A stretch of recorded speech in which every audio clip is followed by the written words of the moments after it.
Hi mga kadudes, kapugong biyahero, muling nagbabalik, Marites Dudes TV. Ayan po, sa video upload po ni Sir Paul, pugong biyahero.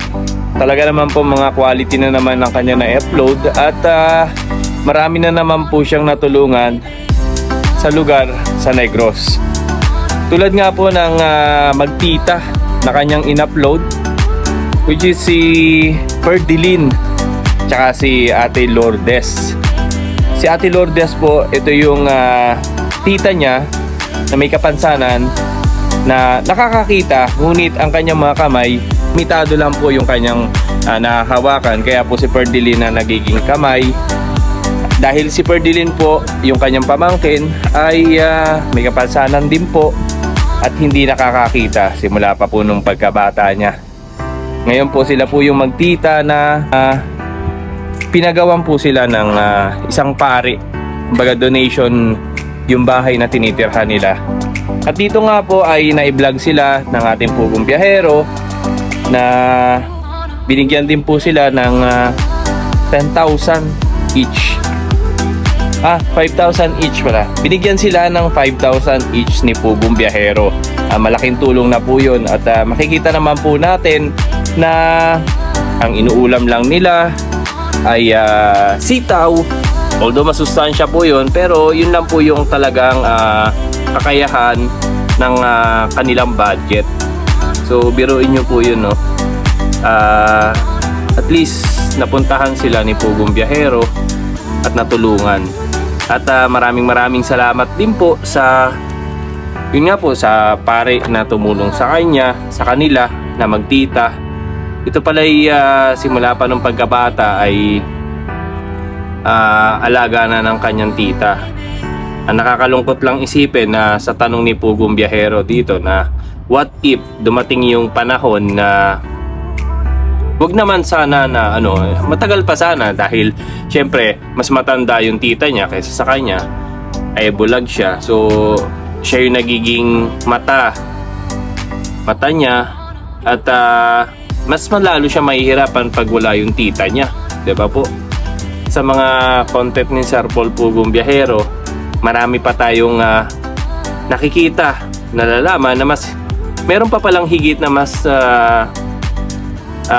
namumroblema, or although sabihin na natin na may problema sila, pero lumalaban sila sa kanilang buhay. Nagpapatuloy pa rin sila sa takbo ng buhay nila kahit ganun yung kanilang mga nararanasan. Sabi nga nila, kung minsan walang may ulam, tubig, asin, mga ganun, di ba po, ang hirap na sitwasyon.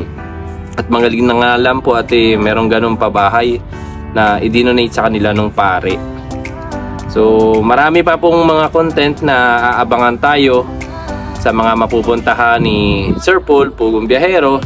At patuloy po nating suportahan dahil sa pamamagitan po ng panonood ng kanyang mga video, pag-share, likes, at higit sa lahat po ang hindi pag-skip ng ads ay malaking tulong po ito para sa ating pugong biyahero, para mas mapalawak pa po ang kanyang matulungan at mabigyan ng kaunting tulong sa kanyang mga pinupuntahan. Although malaking bagay yun para dun sa mga pinupuntahan niya, 5,000, 10,000, 3,000, whatever the amount is, malaki na yun para sa mga tinutulungan ni pugong biyahero. At para sa ating mga charity viewers, hindi man tayo makapagbigay ng pinansyal na tulong sa mga tinutulungan ni pugong biyahero, ay malaking bagay po yung nanunood tayo sa kanya.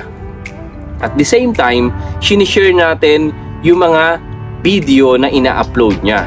At wag po tayo mag-skip ng ads. Yun po ang number 1. Dahil napapalaki po yung revenue na maitutulong ni pugong biyahero sa kanya mga pinupuntahan.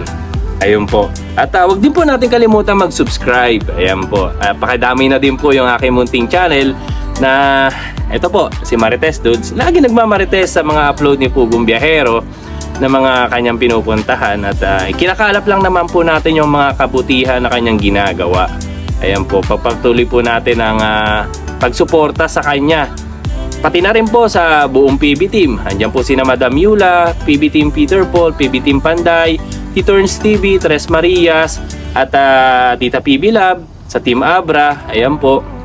At si Mang Eli, ayan po, halos mag-iisang linggo na po siya na hindi kasama ni Pugong Biyahero dahil nga po busy siya sa kanyang business na salon. Pero napaliwanag naman po niya kung bakit hindi talaga siya nakasama, dahil hindi talaga kakayanin at kailangan niya asikasuhin personally yung kanyang pinatatayong salon. At narinig naman po din natin kay Sir Paul Pugong Biyahero na susuportahan niya yung business ni Mang Eli. Talagang i-advertise nila yan para nang sa ganoon mapalawak din, no? Other source of income din yun At kung may matulungan man si Mang Eli pagdating ng panahon, so may pagkukuhanan siya, pwede niya itulong kahit pa paano makapag-share siya ng blessing. Tayo mga charity viewers, malaki din po yung nagiging papel natin, nagiging ano natin sa mga vlogs nila dahil nanonood tayo sa kanila, di ba?